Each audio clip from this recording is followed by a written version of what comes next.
Hello, everyone. Oh, I forgot to close my closet. You can see my fabulous clothing and laundry that I haven't done in a few weeks because it's been a lot here. Anyway, hello.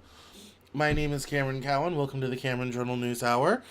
It occurs to me that we have a lot of new people here who may not necessarily know who I am or know a lot about me. So today, as part of the monologue, I kind of wanted to do a brief hi, hello, who is this guy that you're watching right now? Or are maybe watching later um, when this gets uploaded later. So, my name is Cameron Cowan. I'm the creative director of the Cameron Journal. We are a publication, a podcast, um, and a YouTube channel. And every week I do this show where I discuss the headlines of the week. Every Saturday I do a newsletter. Basically, the Cameron Journal is a journey. I offer research and insights to the world around us, but the Cameron Journal is a journey. We explore what's going on around us in society, in culture, in art, all this type of thing. And so between me and my lovely team of contributors, we create wonderful content that gives you something interesting to read. I had another publication called Rouges for a long time, whose slogan was "Find something interesting," and that interesting energy is a central part of the Cameron Journal. So we have a lot of categories, a lot of content to read, to experience. I post a lot of different videos from YouTube. I make different videos, all this type of thing. So if you are watching for the very first time, or this is the first time you've seen a video, or the first time you've seen a clip, that's who I am. I am going to shoot, probably not this week, a 10 Things About Me video, because I haven't done anything like that in a while. I also might do a Get Ready With Me video where I talk about myself as well, because I know there's so many new people, a lot of new subscribers, new people watching on different platforms, all this sort of thing, and so I just wanted to, I just wanted to briefly kind of say hello and introduce you to myself. If you want to learn a lot about my background, I would recommend going to the About page on the Cameron Journal. But the long story short is I have an undergrad in political science, I have a master's degree in diplomacy and asymmetrical warfare from Norwich University, and then I also have an MFA in creative writing from Goddard College, who is sadly now closed. Very sad, but... so I've been writing and working in politics in some form since 2005. I started the Cameron Journal in 2014. If you want to go back and watch some of my old videos, they are all archived on the YouTube channel under the Cameron Journal, or I'm sorry, the Cameron Cowan Show, because that's what I called it at the time.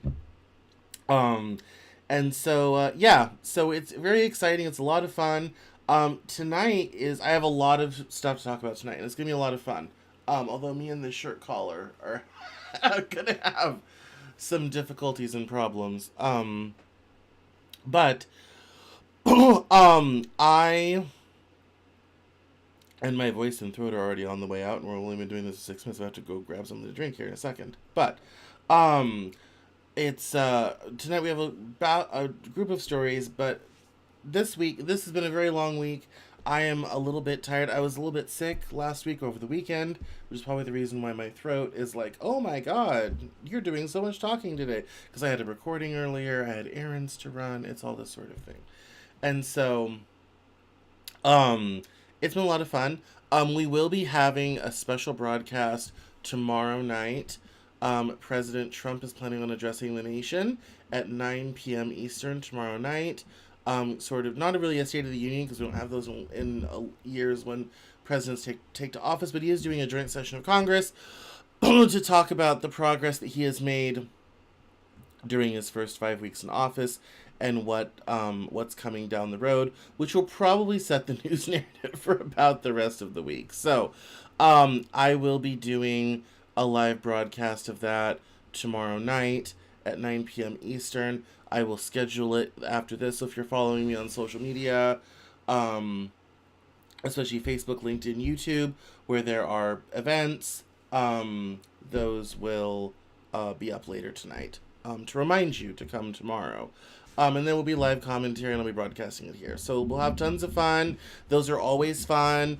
The address will probably be at least an hour, maybe hour and a half. So bring your drinks, bring your popcorn. It's gonna be a little bit of a late night for us East Coasters, but we always have a ton of fun. So that's kind of what we're about this week. Like I said, I'm super, super tired, but I have gathered a bunch of news stories, including I cleaned out my Twitter bookmarks of a couple things that I saved this week that I knew I wanted to talk about. Last Saturday's newsletter was talking a lot about the very tawdry affair of Trump, Vance, and Zelensky at the Oval Office meeting last Friday. And I talked about that a lot in the newsletter, and I talked about a real retreat from the traditional ideas of American power. There's an interesting article from this guy on Twitter, this post that I want to read a little bit of because it's very interesting. But most importantly, we're gonna dive right into a really great story. I have it here. And it was actually, I was going to get to it last week, but didn't quite get there. And it was All Men Want to Be Heroes by Chris Arnond. And we're going to dive into that first. But before we do that, because my throat is already going, here's what I'm going to do. I'm going to go get something to drink. Now, I'm a one-man show, so I don't have anyone to bring me stuff. So here's what I'm going to do. I'm going to put the intro scene up, and then I'll be right back. So, hold that thought. Don't nobody go anywhere. I'll be right back momentarily. Hang on, everyone.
All right, that's much better. We'll lubricate the throat a little bit. That's going to be awkward for the recording because there's going to be dead time, but we'll deal with that. Let's turn to headlines, though. Let me do this, and let me grab this, and here we go. So, one of the topics I have written about a lot in my life is men, manhood, and masculinity. I remember I gave my first sort of talk on masculinity and manhood when I was 20. Was I even 21 when I did that? I might have only been 20. And I was talking about my journey and how I was still kind of figuring that out, and I was very confused about all of that and what that meant. And so I've written about it a lot. I used to be a writer at the Good Men Project, all this sort of thing. And so when this little thing came across my feed, and the Free Press is not liberal, by the way, I kind of dove in and I'm kind of like, okay, let's explore.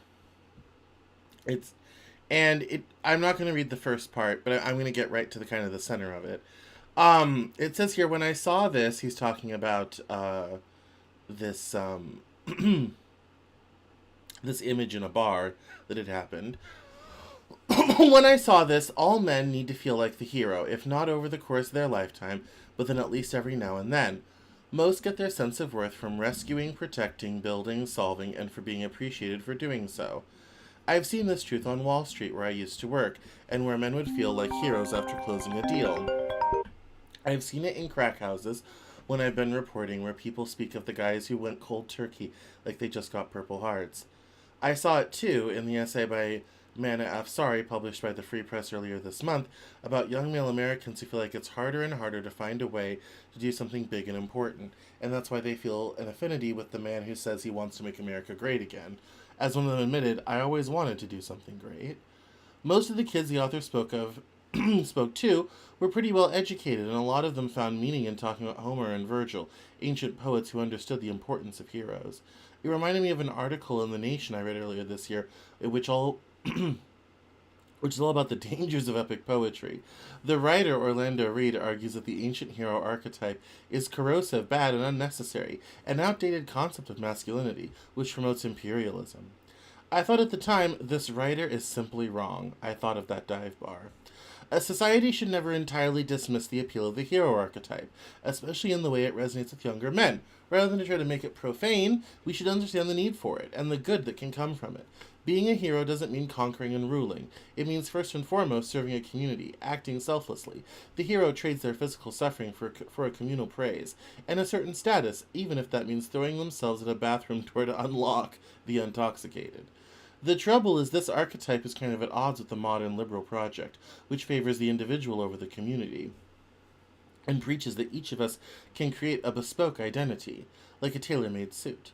Young people are supposed to break out of the mold instead of trying to follow in others' footsteps. But from what I've observed in my years of walking cities from Phnom Penh, Cambodia to Buenos Aires, Argentina, the bulk of members of society choose to and would rather play a stock character. People want a role in life, the hero, the joker, the damsel in distress. I am hardly the first person to notice this. The very human desire to model ourselves on something that has been studied for decades, not only by cultural critics like Rene Girard, but also by biologists like Richard Dawkins. In other words, it's not just nurture, it's in our nature. What's hardwired into our bodies is the landscape on which culture is built. Probably the expert on all of this was sociologist Irving Goffman, who spent decades observing how people occupy cultural roles, and basically concluded that when we are in public, we're basically all actors with a part to play. Like Shakespeare said, all the world's a stage. To put it another way, cultures are a bit like video games. They provide citizens with a limited array of characters to play, each with different strengths and weaknesses. A successful society will accept a person's desire to play a role and do its best to encourage and promote healthy archetypes that ordinary people can aspire to fulfill. In Japan, it might be the dedicated craftsperson. In England, the eccentric tinkerer. In France, the 5-hour smoking alone pontificating on stuff he doesn't really understand at the cafe guy. But every society needs to give men the opportunity to play the hero. It must praise the men who risk their physical safety for the greater good, not only the ones who are rescue workers or soldiers, but also the ones stringing power lines or drilling oil or harvesting food, providing society with necessities to run. We must also value the men who protect, build, and solve, the carpenters, the engineers, the husbands, fathers, and truckers. Without culturally approved ways to be a hero, a black market and unapproved antisocial ones will pop up. These usually involve proving your worth through crime or violence. Ah, but isn't the male hero violent too? Isn't that why we've tried to move on from that archetype? Fine. Achilles is not exactly the character I want young men in modern America to be molded on. That doesn't mean we can't provide positive hero archetypes, ones that protect the community from threats, keep the lights on, and if needed, bust open a bathroom door in a dive bar. People are obsessed with the angry young men for Trump, but what good will come of dismissing these kids as sexist and insisting that hero is an old-fashioned idea? Far better to celebrate men for wanting to save a man trapped in a bathroom or rush into a burning building. Who cares if all they're trying to do is get praise from a woman or a free drink?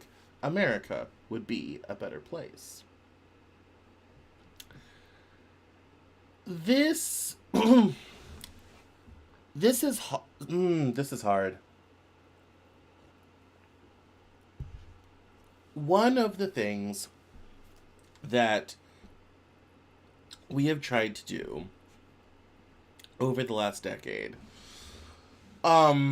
is,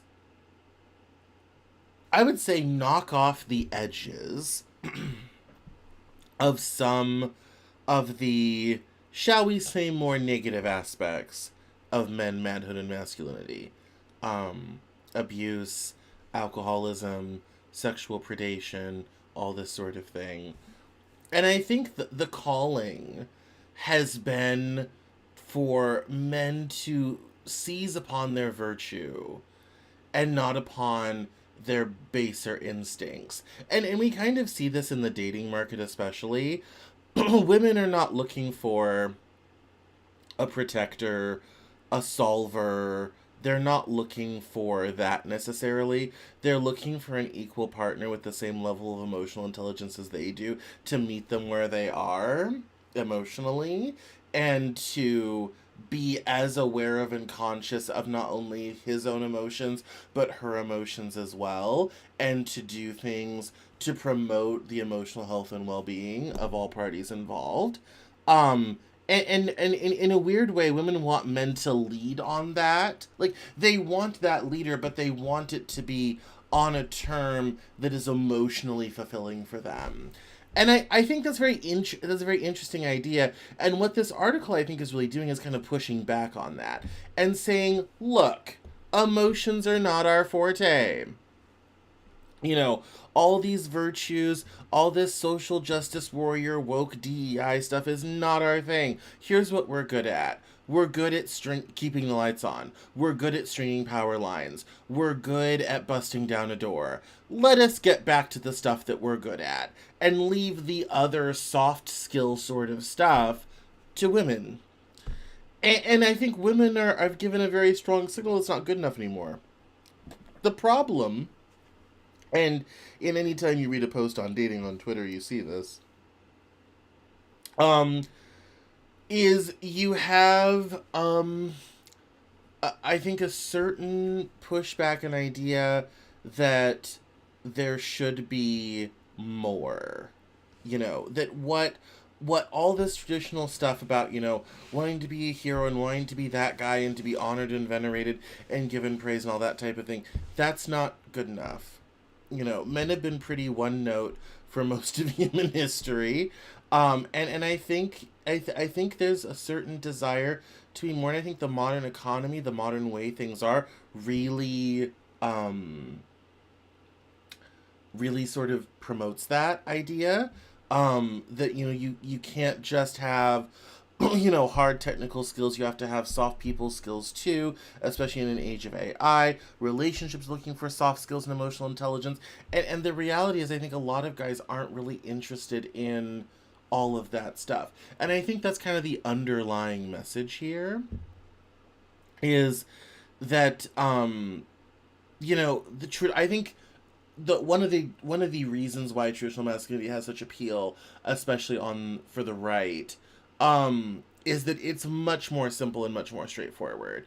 And I think the under kind of served part of the story is talking about how people want to serve in a role. They want to know what their place in society is, rather than creating their place in society.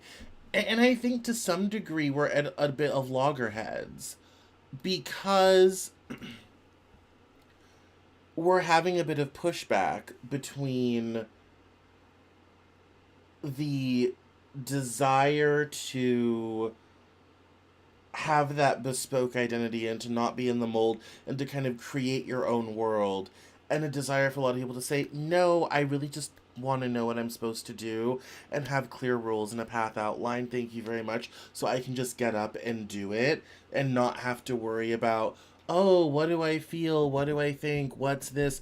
What's that? What's the other thing? All this type of thing. They just want to slot themselves in. I am this. This is what I do. I am X, therefore Y, without having to go through, quite frankly, the creative disaster, that is kind of forging your own your own identity and finding your own place in the world, and more often than not creating your own place in the world. And I think that is, that's an underserved part of it, but I think men especially, a generation ago, not that long ago, a good man was a provider and protector. If he could make money, take care of his family, job done. If he could prevent his family from being harmed, job done. And that was it. That was the job, sort of thing. And now the job's gotten more complicated.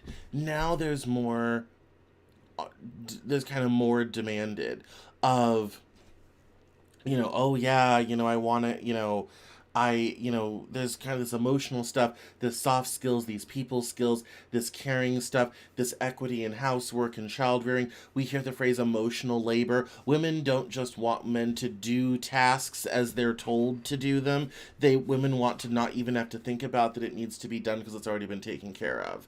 That's what taking over the mental labor of it is. It's not that she wants to direct her husband to go do this list of things. It's that he will do them without even her having to think about it. It'll already be done. And so the list of things that, men are to do has gotten a lot longer. And here's the reality. None of it's very praiseworthy. None of it's very glamorous. No one's gonna make you the man. It doesn't do any of that. It doesn't provide any of that ego boosting sort of thing. Um, and I think that is, and we see that in the economy as well, by the way, in terms of jobs and things like that. A lot of, the problems, a lot of the jobs that we have created are very low status and won't get you laid. And so this is a problem sort of thing. And that creates, more difficulties of, if you're a man today, how do you find your heroic moment? How do you find that chance to have status in your community? How do you find the opportunity to be able to, feel like you've actually fulfilled expectations? You're doing your job. You've ticked all the boxes. That's a lot harder now. A lot harder.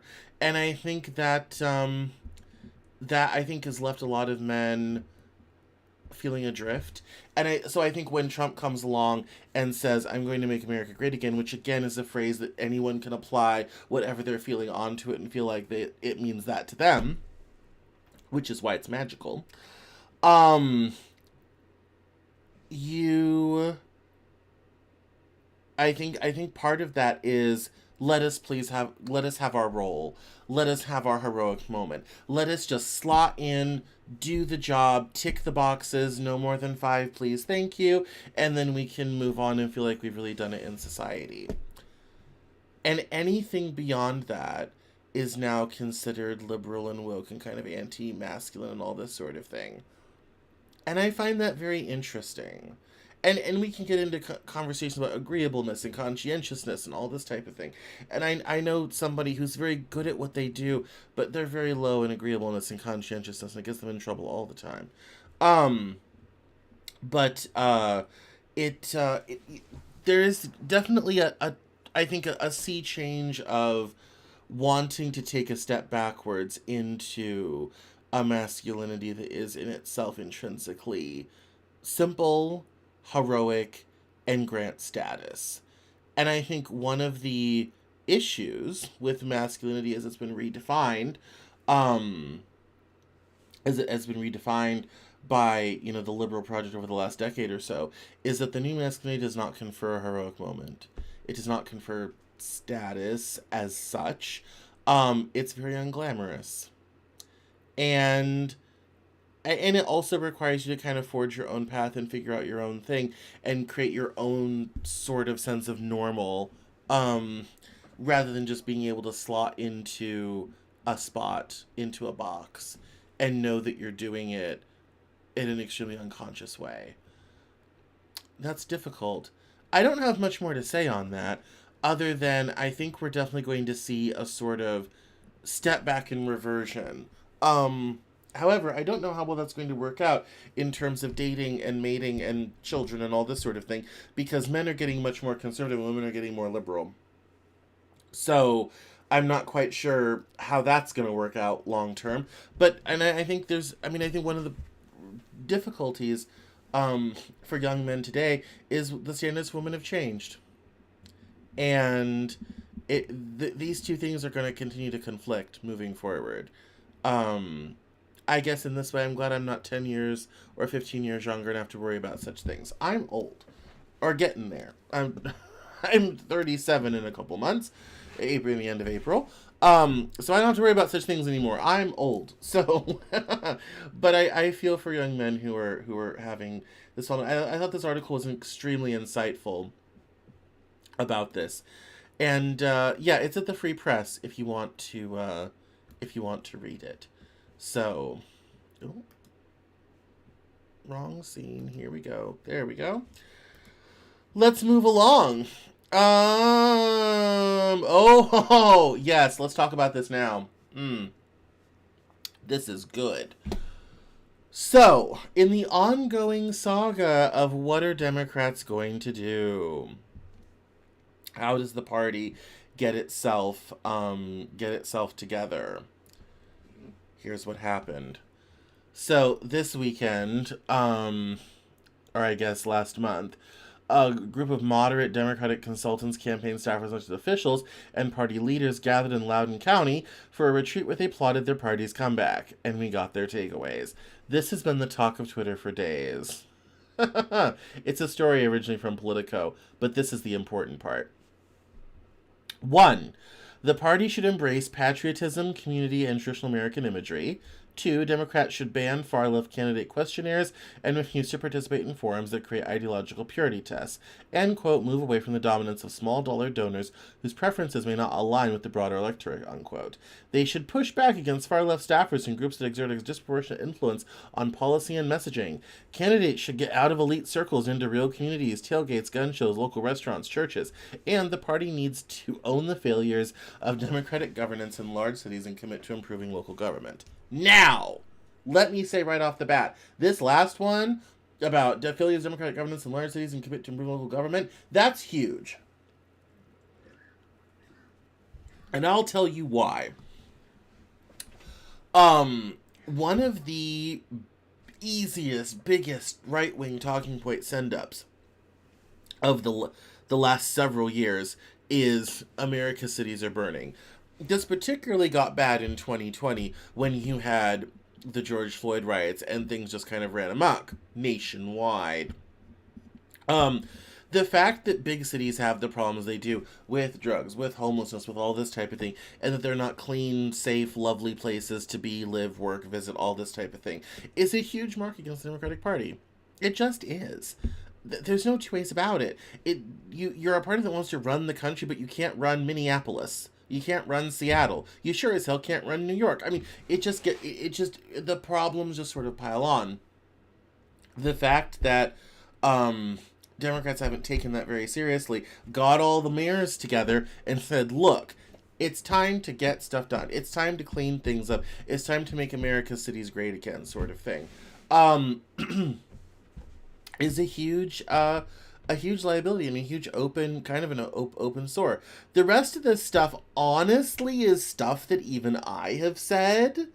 I do think, catering to the far left fringe of the party is probably not a good thing. And if you want to win elections in Iowa, you need to get more to the center. And I think that's probably a good idea. I think candidates getting out into real communities and all this type of thing is probably a good idea, mostly because a lot of those places have become ideological dead zones for Democrats. The only people in those spaces are Republicans. The only people. I mean, the other day I went on a podcast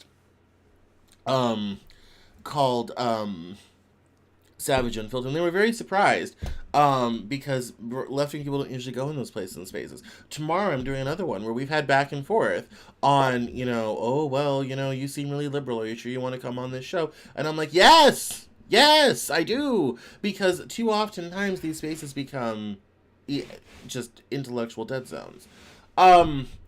As far as the not catering to small donors and whose preferences may not align with the broad electorate, that one I don't necessarily agree with, because that's a hit against Bernie Sanders voters.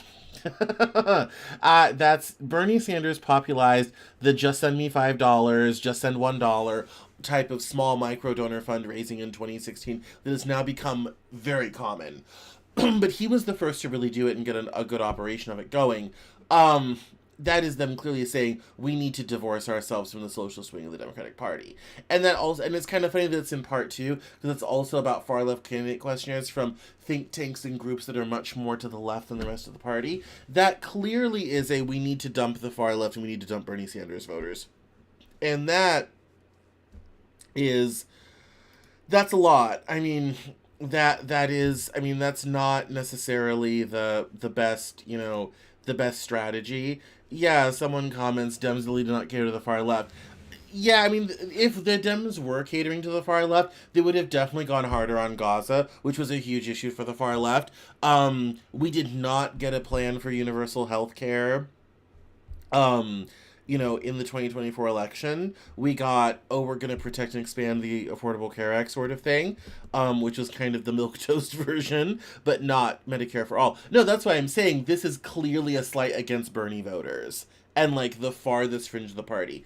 I think one of the problems here is that, and Republicans don't have this problem as much as Democrats do. Here's what happens: certain activists say things like defund the police, for example. And even though that was never the official party platform of the Democratic Party, because leftists said it, the right immediately makes it part of the Democratic Party, and Democrats, not wanting to necessarily go against the farther left side of the party, don't necessarily come out and condemn it and redefine themselves away from it or in a different way around it or whatever have you. And so you end up with this situation where the Democratic Party and Democrats end up being responsible for a lot of things that the party never really adopted, except for a fringe few. And you even have some people in Congress who've done this: Ilhan Omar, AOC, Rashida Tlaib, all this type of thing. They'd say some crazy things, and and then it becomes dialogue, and it becomes branded as part of the Democratic, ideas, and the far right goes crazy with it. It's every podcast, every YouTube channel, and all this sort of thing, and it goes absolutely nuts.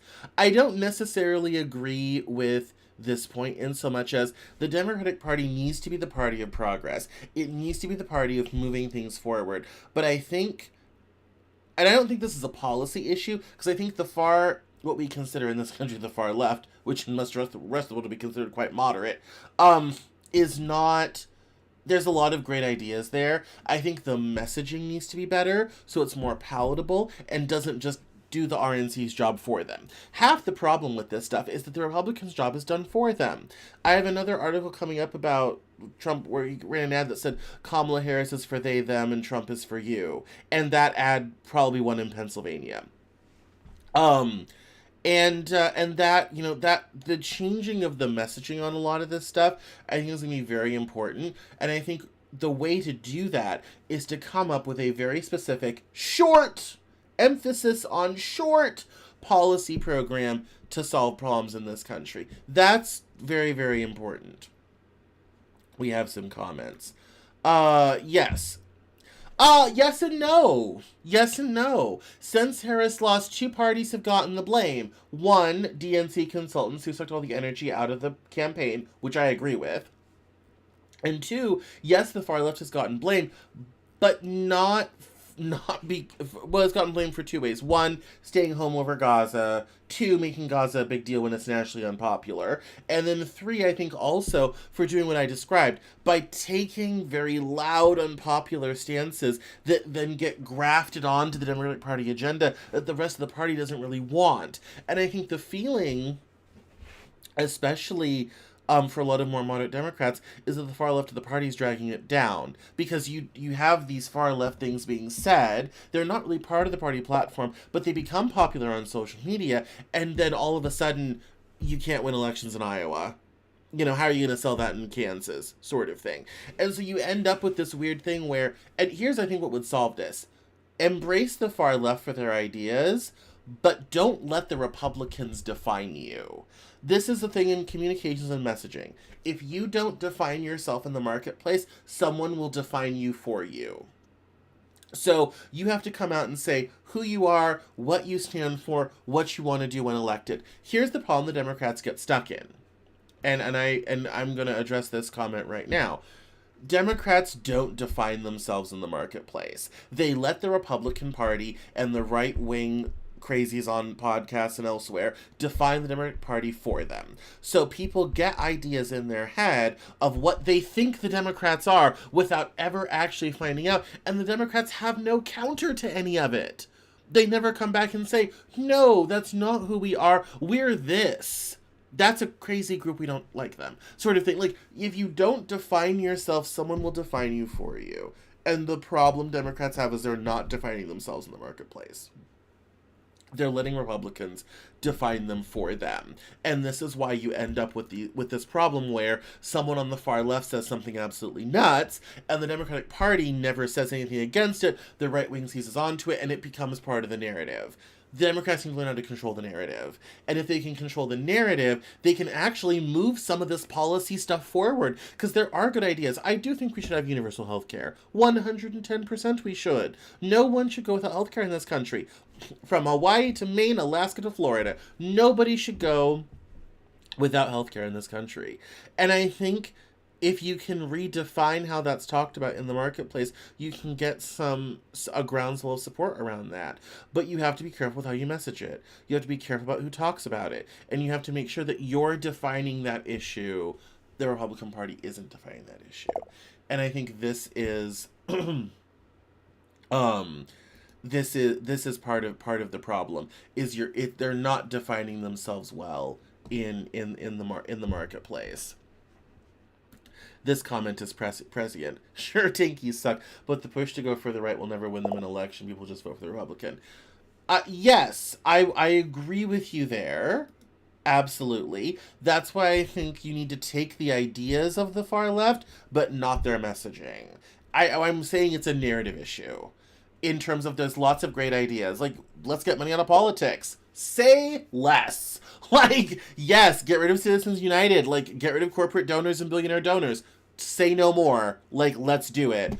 But I think you have to change the messaging and change the narrative so that when you have really kind of crazy things come out of some of these far left activist groups and whatnot, it doesn't become part of the grafted onto the party in the grand narrative. And progressive policies are insanely popular. And we know that from polling from 2024 that when voters were shown Kamala Harris proposals, but her name wasn't on them, people liked them better. Again, it's a narrative issue. It's a narrative issue, not necessarily a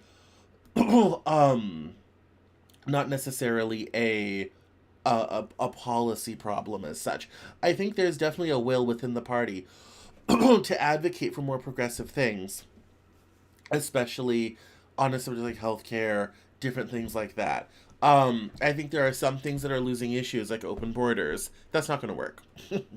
Not many people want that. It's not popular. But I think you need to focus on the issues that you can win on, and most importantly, quit letting the GOP define you. And this also gets into a new left media ecosystem and, competing in the arena of ideas and all this type of thing. That's a whole other conversation that I'll be having again. There's a great panel show with me and David Beckemeyer and Jesse Hirsch. You can go watch about that. We're doing another one on David's show here soon. And we're going to keep that conversation going. Okay, let's move on, because this has been fun, but we've spent a lot of time on this, and we have other stories to get to. So, this one, as a journalist, is concerning. So, as we know, on Friday, the AP and Reuters were not allowed into the meeting with Zelensky, but this all started earlier in the week.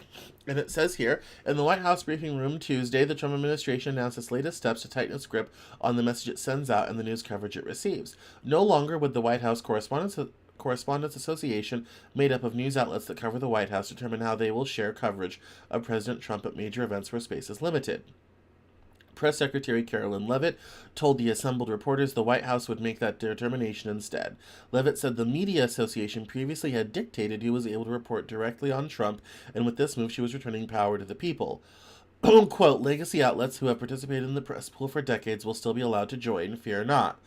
Leavitt said from the White House lectern. We will also be offering the privilege to well-deserving outlets who have never been allowed to share in this awesome responsibility. The television pool will not be affected, despite the president's differences with many major networks. Before entering electoral politics, Trump was a frequent subject of tabloid and television attention, and then a reality TV star. Press outlets pool their resources when coverage by all would be impractical. A selection of print, video, radio, online, and photo news organizations alternate in doing the reporting.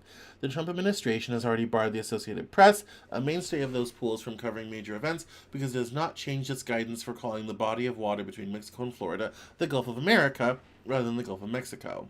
In free countries like the United States, leaders don't get to pick who covers them day in and day out. Politico reporter Eugene Daniels, the head of the White House Correspondents Association, told NPR's Ari Shapiro Tuesday evening on All Things Considered. Leavitt already has invited once fringe figures from far-right outlets into the press room to ask questions. They include reporters for conspiracy-minded Gateway Pundit, Steve Bannon's podcast, and Lindell TV, started by the My Pillow magnate Mike Lindell, rather. While ideological journalists have attended White House briefings for decades, she has amplified their role.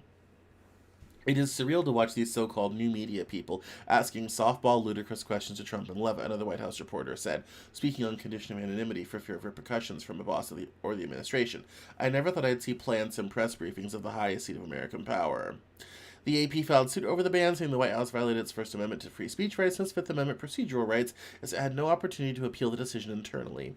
At a hearing on Monday, U.S. District Court Judge Trevor McFadden, a Trump appointee, pushed Justice Department lawyers to reconsider the administration's stance towards the AP, yet the judge also questioned why the Correspondents Association had such discretion over who participated. The White House appears to have either taken inspiration or refuge from the judge's words, with Leavitt's buoyant announcement the very next day. She was flanked by television screens showing a map of the southeastern U.S., each stamped with the word victory in all capital letters. It showed the Gulf of Mexico marked as the Gulf of America, Trump's preferred term. The AP's refusal to change its stylebook to reflect the president's preference, expressed in an executive order on his first day in office, led to the ban, Trump and Leavitt have said. Judge McFadden suggested that it sounded like a viewpoint discrimination, something the courts have found violates the First Amendment. Yet he declined the news agency's request for an emergency decree to force the administration to back off the ban. Instead, he set a hearing for March 20th. You're going to see way more of this, by the way. Way more. They're not playing around this time. They're going to pick and choose who they like, who they want. Meanwhile, the application to the press room is open, and I have applied. So I guess we'll see if I'm going to trundle down to Washington and see if I can get a question in. Wouldn't that be hilarious? Little old me at the White House press briefing. That would certainly make for an interesting news hour. This story I don't want to get into a lot because we kind of already talked about what's wrong with the Democrats in this news hour, but I did want to briefly talk about I would say the failures of Democratic leadership so far. So one of the major frustrations with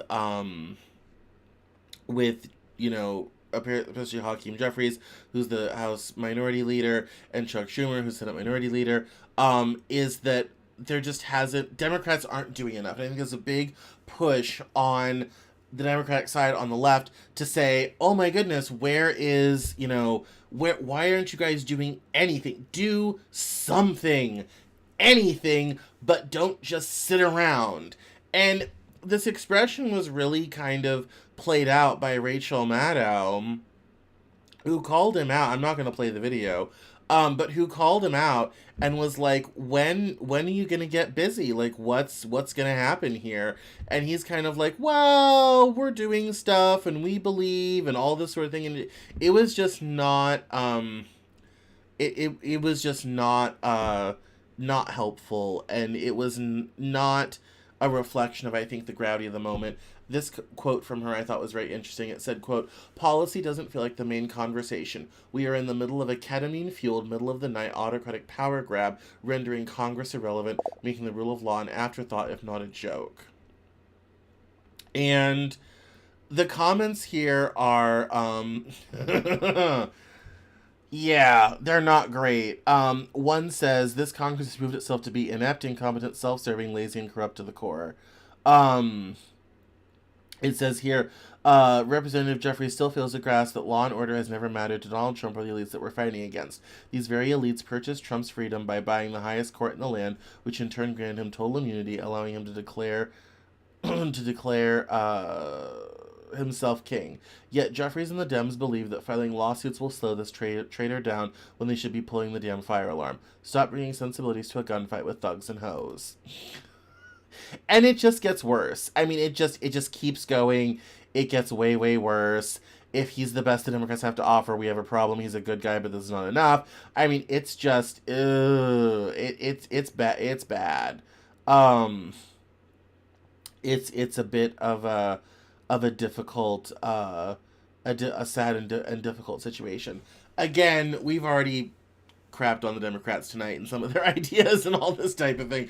But the fact that there seems to be a little bit of intractability from Democrat leadership right now is a huge frustration in the party. And as someone who's trying to, I think, encouraging us to confront the problems we have and some of the actions that Trump has taken, even though a lot of them are blocked in the courts right now and all this type of thing, the fact that leadership is stridently saying, yes, we are not going to vote for a single thing, and here's our 3-point plan of what we're going to do to gum up the works, and he's just kind of like, well, we're doing stuff, whatever, doesn't bring us much solace.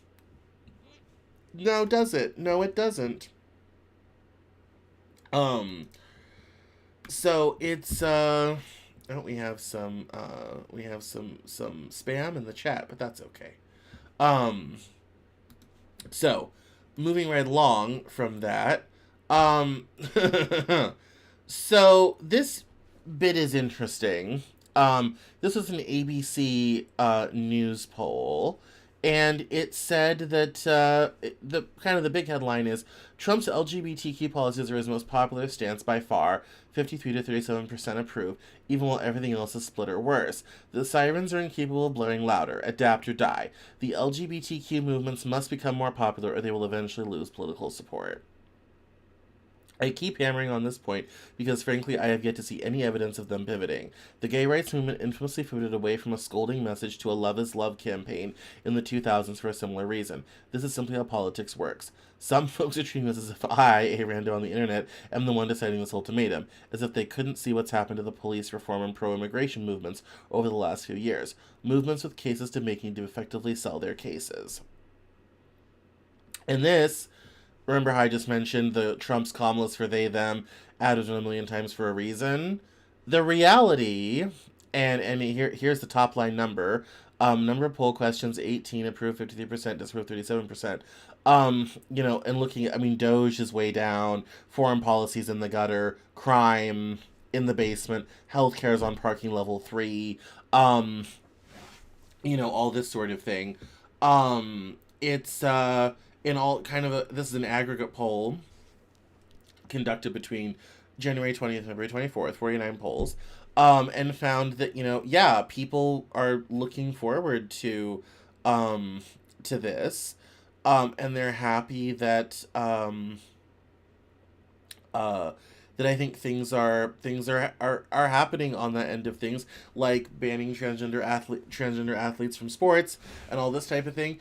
This reinforces my thesis that people don't mind LGBT people, but they don't want to think about them every day. They know they exist, but they want them to exist kind of over there, away, sort of. So you have to think about it every day. You know it's there, but you have to think about it. It doesn't really affect your life. I think one of the problems, and we saw this less with LGB and more with T and Q, is that the trans issue immediately became an everyday thing. It was in media. It was in the schools. It was in, sports, all this sort of thing. And then all of a sudden, it's like everywhere at once. And especially for the low information voter that does not read doesn't watch this show. And, and does not read all this stuff and go through all this stuff. You end up with this impression, entirely false, but this impression that all of a sudden the trans people are everywhere, and what are we going to do about trans people, and so-and-so changing their name, and don't dead name, and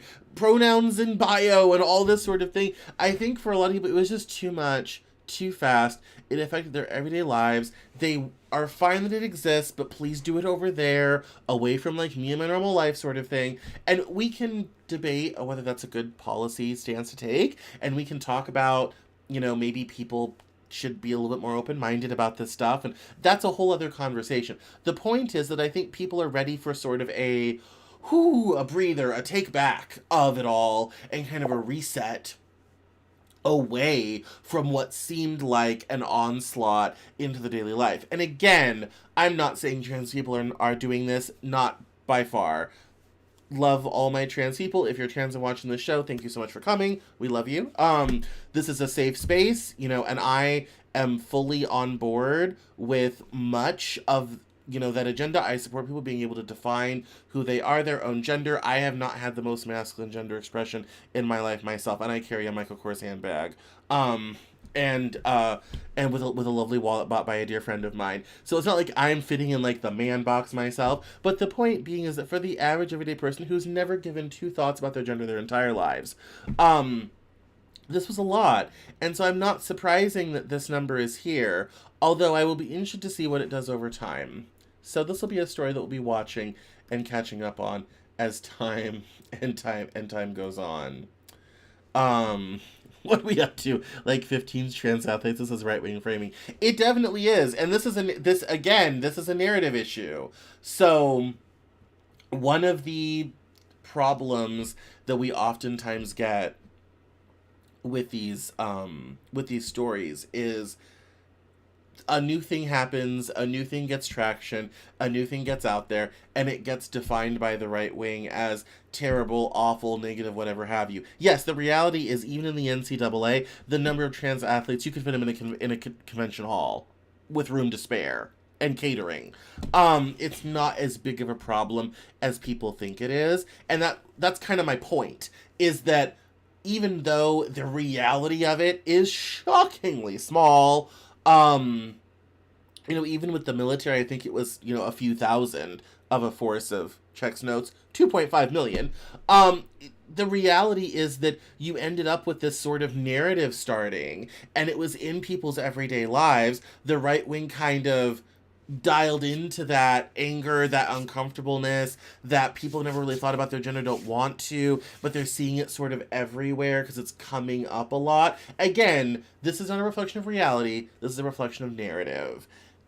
Again, please copy and paste in here what I just said a few minutes ago about you have to redefine the narrative. And I think when it comes to LGBT stuff, it's a narrative issue. And ironically, this is kind of the point that this user made, and this is why I saved the story, is the gay rights movement infamously pivoted away from a scolding message to a love is love campaign in the 2000s for a similar reason. This is simply how politics works. That it's a narrative issue. Pure and simple, it's a narrative issue if there ever was one. And that is how politics works. But don't fear. I think there's life after this, actually. And I think we're going to be okay simply because you're going to have a pullback, you're going to have a reset, and I think with a slight shift in messaging, by normalizing the trans experience, which really big trans influencers like Buck Angel, who I kind of know, Brianna Wu, who I get in fights with on Twitter, all this type of thing, are kind of starting to push forward that narrative of, hey, we're normal people too. We're not out to get ya. And I think I went through that with gay people in the early 2000s, and I think that's going to be an important narrative shift moving forward. Now, here I agree with you. Yes, maybe Dems should actually grow a spine and push back instead of running to the right anytime they have to stand on their own principles. Yes, this is what I get about narrative control. This is an issue that if you, again, what I said a few minutes ago, if you don't define it, it will be defined for you. I think this one definitely, got out ahead of it. I think part of the problem, especially with the trans issue thing, is the mainstream part of the Democratic Party didn't really want to get out in front of it. Although, interesting, Joe Biden in a State of the Union said trans healthcare is important and we're doing it. And Americans have a right to it, sort of thing. I think there was not sort of a mass adoption of the party of saying, talking about it, messaging it, and getting people comfortable with it. I think that is I think that's also part of the problem. So yeah, I agree, but I think it's also a narrative issue. If you control the narrative, you can stop the GOP from framing it, and that's very important. You know, moving forward on not just LGBT stuff, but a lot of other stuff. This I'm not gonna spend a lot of time on. But this one was in the dialogue, and I thought it was interesting. This was a video of Timothy Chalamet talking at the SAG Awards. Um, and he said, quote, "The truth is I'm really in pursuit of greatness. I know people don't talk like that, but I want to be one of the greats. I'm inspired by the greats. I want to be up there, Timothy Chalamet." And this kind of led into a whole dialogue about, cringe and, you know, ooh, don't be cringe. It's okay to be great. It's okay to achieve. It's okay to strive for greatness. And that we should be celebrated for striving for greatness and not being, quiet and mediocre and all this sort of thing. Um, and the comments that was interesting, but I this one kind of it every once in a while I watch something that really just kind of screws me up. I actually want to follow this person. Um, and I was really, for me personally, as someone who's lived a crazy, amazing, magical life, um, and who always felt like everyone was kind of off put because I was too smart and I knew too much and I was a braggart. And everyone was kind of like, "You're too much. Calm down, quiet down," all this type of thing. There was a little part of me, like my inner child, that was like, "Yes, finally." But I also was wondering, I also kind of was also wondering, like, what was the point of cringe ever to make things low effort? Was the point of cringe, to not take yourself too seriously, to like, to take things all this type of thing? And I think there's kind of two competing narratives here. I think one is there's the people that really want to be great and want to achieve and want to be honored for trying and going for the top, and even if they don't they'll make them on the stars. And then people that are kind of like, "Look, dude, calm down, live your life. It's not that easy. It's incredibly hard, all this type of thing." And we're already watching a very successful actor early in his career talk about this. And I feel like there's just kind of these two competing narratives of, it's kind of like when Harry met Sally. You know, Sally gets criticized for being high maintenance, but then also but also is desirable because she's high maintenance. It's kind of the same problem of, yeah, greatness. One of the keys to greatness is to do great things but make it look incredibly easy. When I was a musician years ago, I was working on these pieces and I was working super hard, um, and one of my teachers said, "Here's the problem. You're working really hard and you're getting the job done, but you look like you're working hard." And I'm kind of like, "Yeah, because it's hard. What's your point?" Talent, art, is to do the incredibly hard thing but make it look incredibly easy. Make it look incredibly effortless. I had to consciously do this because the level I played at was very difficult and I was playing very hard stuff and all this sort of thing. And so it was sort of a challenge to make it, sort of look easy and effortless. And I think one of the things about someone who's really great is you kind of cross over from this sort of, "Oh, I'm trying so hard, I'm trying to achieve," to, "Ah, it seems effortless." Some people find that with this show. I'll get comments to be kind of like, "Oh my God, how can you talk to these people for 45 minutes? How can you do 59, minutes of, talking about the news and everything and make it seem so easy?" Well, I've been doing it for 10 years. But it's that point, and you can go watch some old videos from the show, from when 2014, they weren't nearly as good. There's that point where there's that crossover where you get so good at it because you have tried and you've achieved and you've fallen down and you picked yourself up and all this type of thing, that then it becomes seemingly effortless. And I think it was just an interesting thing that I was contemplating with my own self and my own history and my own past about being able to make something effortless and not look like you're trying so hard. For your consideration. I hear comments. We need 4 hour streams. Oh my god. I don't know that my throat or I would even survive that, but maybe one day. Um, as we're wrapping up this evening, we have a story from Mark Zandi. He is the chief economist at Economics Massachusetts. We're already getting in some early GDP numbers from Moody's. There's also another one going around from Atlanta Fed. The economy is beginning to contract. It says here the economy appears to be gagging on the uncertainty created by the haphazard economic policy making happening in D.C. Retail sales, manufacturing, production, real consumer spending, home sales, and most telling consumer confidence are all down meaningfully in the past month or two. Real GDP is tracking only 1.2% annualized so far in the first quarter, with a big downward revision this past week.